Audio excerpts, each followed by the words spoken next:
Welcome to food in she. ഞാനിവിടെ കുറച്ച് കമ്പം എടുത്ത് വെച്ചിട്ടുണ്ട്. ഇതാണ് കമ്പം എന്ന് പറഞ്ഞത്, കണ്ടോ? ഇതാ ഇങ്ങനെ മണിമണിയായിട്ട് കിട്ടും. മില്ലറ്റ് എന്നൊക്കെ പറയും. ഇതാ കണ്ടോ?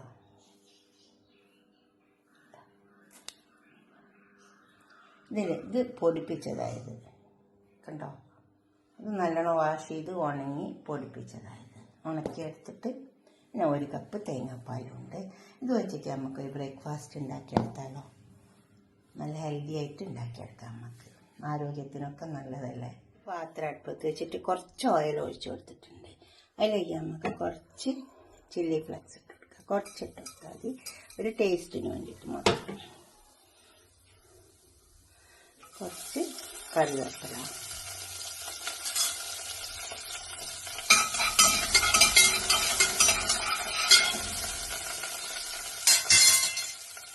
ഇതിലേക്ക് നമുക്ക് തേങ്ങാപ്പാൽ, ഉപ്പ് ഇട്ട് കൊടുക്കാം. അതൊന്ന് തിളച്ച് വന്നട്ടെ. തേങ്ങാപ്പാൽ തിളച്ച് വന്നിട്ടുണ്ട്. അപ്പം നമുക്ക് ഈ പൊടി ഇതിലേക്ക് ഇട്ട് കൊടുക്കാം. നന്നായി ഇളക്കി കൊടുക്കാം.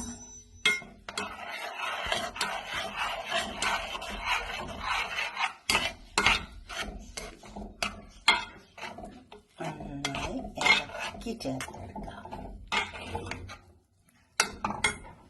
അപ്പോൾ ഇളക്കി ചേർത്തിട്ടുണ്ട് കണ്ടോ? ഇനി ഇതൊന്ന് ചൂടാറിയിട്ട് നമുക്ക് കുഴച്ചെടുത്തിട്ട് ഇതിനെക്കൊണ്ട് ഇങ്ങനെ ഓരോ ചെറിയ ഉരുളകളാക്കിയിട്ട് ഉണ്ടാക്കിയെടുക്കാം. ഞാനത് കുഴച്ചെടുത്തിട്ടുണ്ട് കണ്ടോ? ഇതുപോലെ കുഴച്ചെടുത്താൽ മതി. ഇതിനുകൊണ്ട് നമുക്ക് ചെറിയ ഉരുളകൾ ഉണ്ടാക്കാം.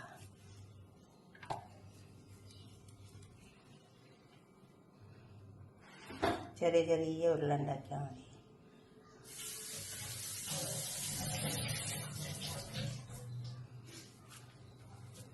കുഴച്ചെടുത്തിട്ട് ചെറിയത് ഉണ്ടാക്കിയാൽ മതി. അപ്പം നല്ല ടേസ്റ്റ് ഉണ്ടാവും.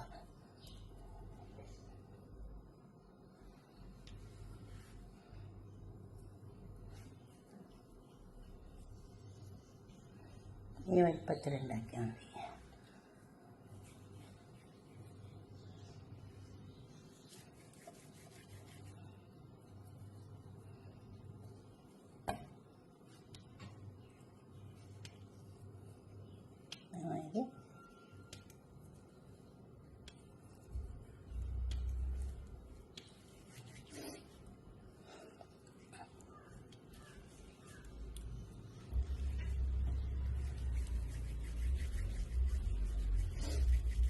ഇതെല്ലാം ഉണ്ടാക്കിയെടുത്താൽ മതി.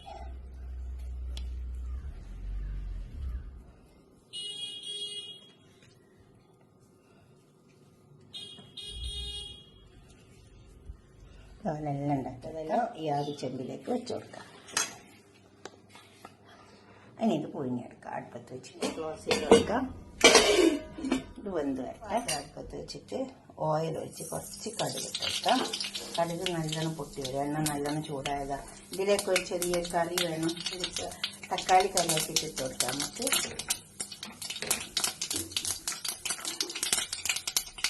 ഇഞ്ചി, വെളുത്തുള്ളി,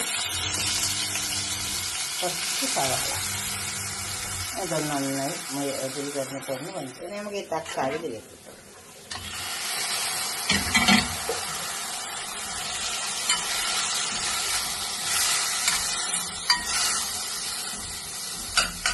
തക്കാളി വരട്ടെ. അപ്പോൾ അതിന് മുന്നേ നമുക്ക് 1 ടീസ്പൂൺ മുളകിൻ്റെ പൊടി ഇട്ട് കൊടുക്കാം. അപ്പോൾ തന്നെ കുറച്ച് മഞ്ഞളിൻ്റെ പൊടി ഇട്ട് കൊടുക്കാം. ഉപ്പ് ആവശ്യം പോലെ ഇട്ട് കൊടുക്കാം. നമുക്ക് ഇതെല്ലാം അതിൽ കിടന്ന് നന്നായി വെന്ത് കുറച്ച് സമയം ക്ലോസ് ചെയ്ത് കൊടുക്കാം. വെന്ത് വന്നിട്ടുണ്ട്. പിന്നെ ഇതിലേക്ക് നമുക്ക് കുറച്ച് തേങ്ങാപ്പാൽ ഒഴിച്ച് കൊടുക്കാം. അപ്പോൾ നല്ല തക്കാളി കറിയിട്ട് നമുക്ക് കുറച്ച് കറിവേപ്പില ഇട്ടെടുക്കാം.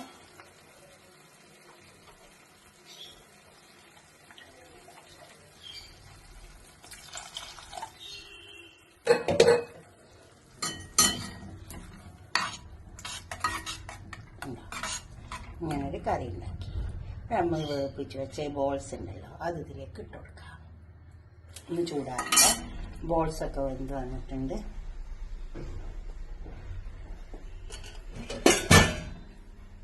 ഇത് വെന്ത് വന്നിട്ടുണ്ട്. നമുക്ക് ഇത് ചൂടാറിയതിൻ്റെ ശേഷം കറിയിലേക്ക് ബോൾസൊക്കെ വെന്ത് വന്ന് ചൂടാറി ഇനി നമുക്ക് ഇത് ഈ കറിയിലേക്ക് ഇട്ട് കൊടുക്കാം.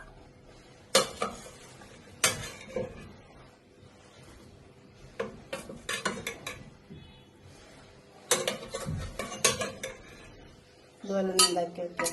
ഇത് നമുക്ക് വാങ്ങാൻ കിട്ടും. എന്നിട്ട് നല്ലോണം വാഷ് ചെയ്തിട്ട് പൊടിപ്പിച്ചാൽ മതി. മില്ലിൽ കൊടുത്തിട്ട് ഒന്ന് ഉണക്കിയിട്ട് അപ്പം നമുക്ക് ഇതുകൊണ്ട് പത്തിരി ഉണ്ടാക്കാം, എല്ലാം ഉണ്ടാക്കാം. കണ്ടോ?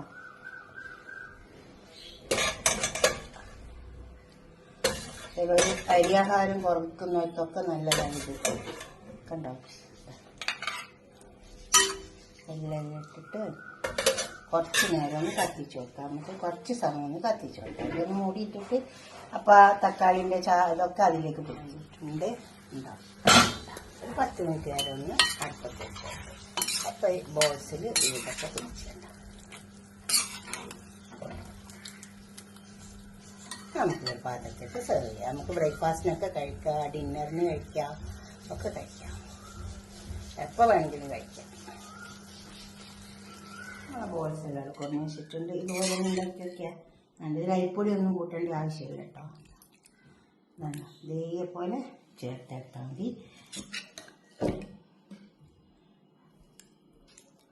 അതൊരു കപ്പിന് 1 കപ്പ് തേങ്ങാപ്പാൽ വെച്ചിട്ടുണ്ട്. അപ്പം നല്ല ടേസ്റ്റ് ഉണ്ടാവും. മറ്റേ എന്താ പറയുക, വെള്ളത്തിൽ ഉണ്ടാക്കുന്നതിനേക്കാണ് ടേസ്റ്റ് ഉണ്ടാവും. തേങ്ങാപ്പാൽ ഉണ്ടാക്കിയാൽ നല്ലോണം തിളച്ച് വരുമ്പോൾ അത് പൊടിയിലേക്ക് ഇട്ടെടുത്താൽ ഞാൻ ചെയ്ത പോലെ തന്നെ ചെയ്താൽ മതി. ഇതെന്നെ ഇതാക്കുക. ആവശ്യത്തിൽ വെച്ചിട്ട് പുഴുങ്ങിയെടുക്കാം. സ്റ്റീം ചെയ്തെടുത്താൽ മതി.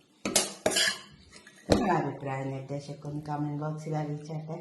ലൈക്ക് ചെയ്യണം, ഷെയർ ചെയ്യണം, സബ്സ്ക്രൈബ് ചെയ്യാത്തവരൊക്കെ ചെയ്യണം. കണ്ടോ? ഇത് ഡിന്നറിനും പറ്റും, പിന്നെ ബ്രേക്ക്ഫാസ്റ്റിനും പറ്റും, ലഞ്ചിനും പറ്റും, എല്ലാം പറ്റും. ഓക്കെ, അടുത്തൊരു വീഡിയോ ആയിട്ട് നമുക്ക് പിന്നെ കാണാം. ബൈ.